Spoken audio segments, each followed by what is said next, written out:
Hello ladies and mentally gentle, Pat here, and I am back. I took a little bit of a content creation vacation this summer. Decided to take me a couple of months off and just really enjoy my summer. Put videos kind of on the back burner for a couple of reasons. You know, YouTube recently came out with new rules for gun channels. And quite frankly, I was going to let all of that start to meter out, let everybody else figure that out, and then I would come back. But now, while I was taking that time, I decided I was going to change the look of how I film. I've got this sick gun wall behind me, made by Hold Up Displays, and I've covered this thing with all sorts of eye candy. But now, while I was taking my little content creation vacation, I got tagged on Instagram. I was just sitting there one day and my phone just, bzz, bzz, you know, picked it up and I went over and looked, and this fella had called me a dummy and an idiot and a lemming and all of this other stuff. And then I started looking into the intricacies, you know. His little Instagram account was nameless, faceless, and he had 87 followers. Now, I'm not saying anything bad about only having 87 followers. That will be pertinent here in a minute.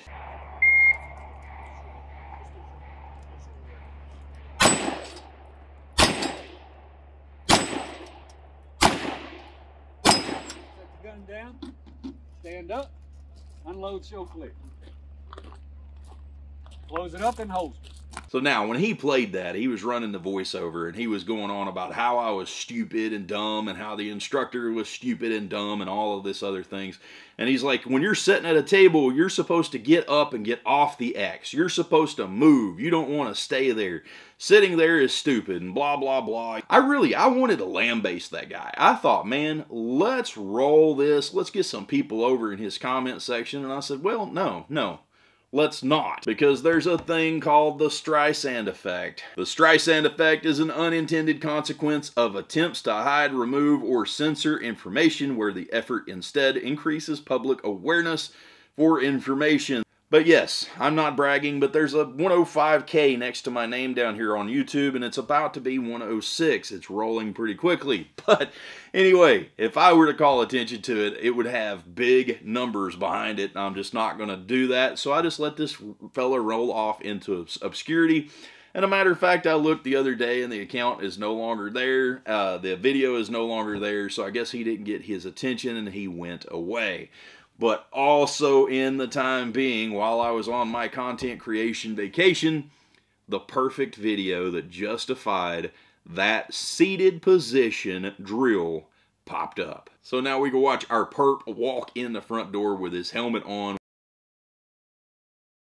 The fellow that's sitting closest to you here in the camera is going to pull out a pistol, and he's going to punch this fella's clock 5 out of 6 times.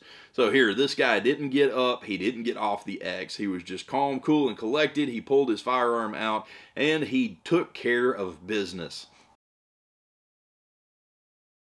So how is this similar to me sitting down at that table? Well, it's incredibly similar, because those little poppers, they're, you know, about 5-6 inch little poppers, and that's going to be, you know, boiler room, headshots. It's going to be, you know, intended targets of that size. But now what was cool about that, what I really enjoyed, is they had made it difficult for everybody. And those poppers were laying forward, and you have to hit them and have them overcome gravity. There's an arc as that swings around. Well, me with my 4-inch revolver, this is why I had so much fun with this match.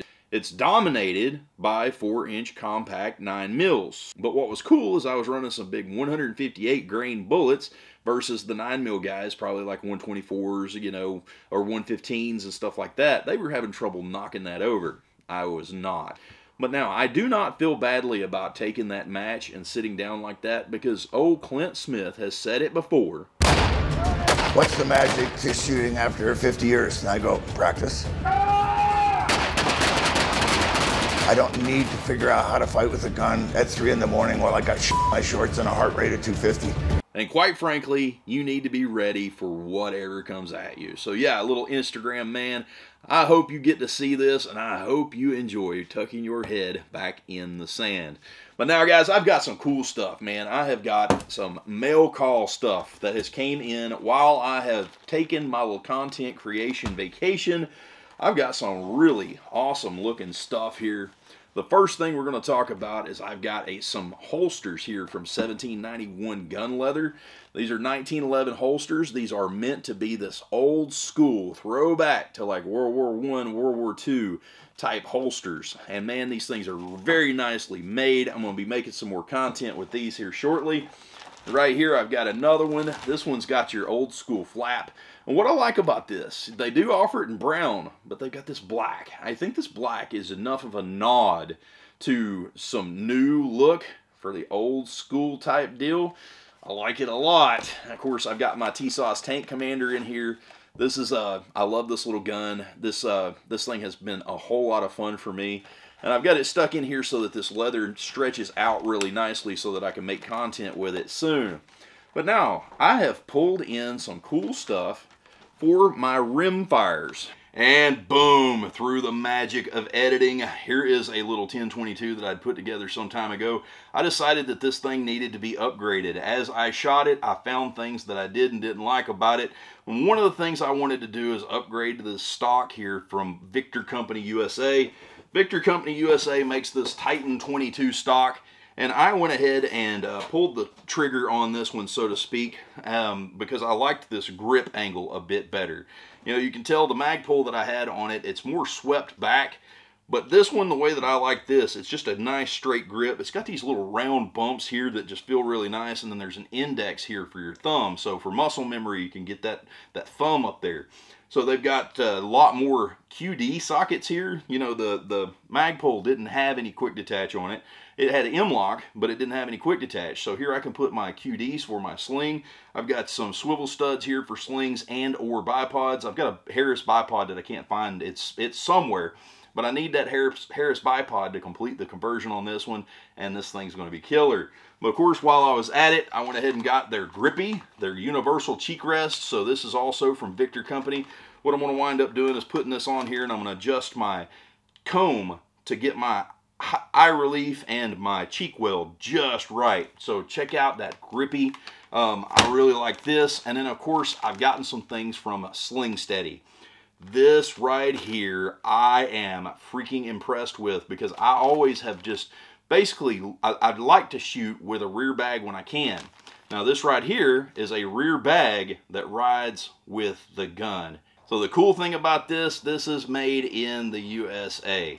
So I've got a Sling Steady here, and then I've got the Y adapter. The cool thing about this Y adapter is if you're not running a sling, then simply enough, the QD on this stock, this will just pop right in it. So now I will be taking this to the range and checking this out. So far, my preliminary thoughts on this I really like. So let's say that we do have a bipod on the front of this thing, and we're shooting from a prone position. Well then, what I have here is an adjustable rear bag.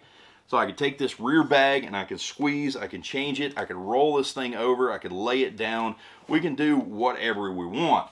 Of course, this will actually also mount to a sling. So let's go ahead and do that. And boom, here is the Sling Steady. Right here, this is the 7-inch sand colored. This one's a 9-inch black. This one's a little bit of a shorter. It's kind of a woodland camo color, and it's wearing that sling adapter, of course, from earlier. I really like that. Made in USA. The QDs on this are very, very nicely made. They're just as quality of a QD as I have felt. But now, let's go ahead and take this 7-inch sand. We're going to take this and we're going to install this. So now, this right here, the top of it is going to be where the little ties are. You also, at the top, you've got some Velcro where you can remove and or add material to get this thing to be what you want. So it's actually not very heavy at all. 8.6 ounces. That is not bad. A lot of time when you think sandbag or something like that, it is literally a sandbag and it is heavy. But now we're going to install this. This is just your normal sling right here. This is a sling that I've used for hunting quite a bit. So you're going to take your Sling Steady. This right here is going to point toward the stock. These two little ties are going to point toward the stock. Now there's an orange zip tie in the middle of this, and that orange zip tie is what helps you get your sling through the Sling Steady. Now this is a little grippy, it's a little tight to get it in there because you don't really want that thing walking around on you. So let's go ahead and pull this up in here. and get this installed. So here we are, we've got our sling steady on our Allen sling here. We're gonna go ahead and put this on the gun. This shouldn't violate any of YouTube's rules. I know they get a little stupid sometimes, but now you just take and pop your little swivel stud in there, and then you'll take your other end here and you'll pop it into this one. And boom, there we go. It is installed. So now what we're going to do is we're going to pretend like we've got a bipod. I've got a couple of Harris style bipods I need to find. And let's just go ahead and check this out. So here we go. I like that. That is pretty neat. I can't wait to get this to the range and try this out. I'm actually going to do some real world stuff. I'm going to put this on a table. And then of course we're going to shoot it prone and we're going to check this out. So yeah, I am definitely digging these couple of improvements here on this 1022. And of course, I did get a GSL Woodland little 22 suppressor that just came out of jail. So we're going to be having a great deal of fun with this little rifle coming very soon. Now, I hope you guys have enjoyed this. This video's been, I guess, a little bit of a potpourri. It's a kind of a comeback and show you guys my gun wall and show you the stuff that I've accumulated while I was off, and then tell you a little story about a little man that thought he knew better than anybody else. Anyway, y'all have a wonderful day. Take care. I love you. We'll see you next video.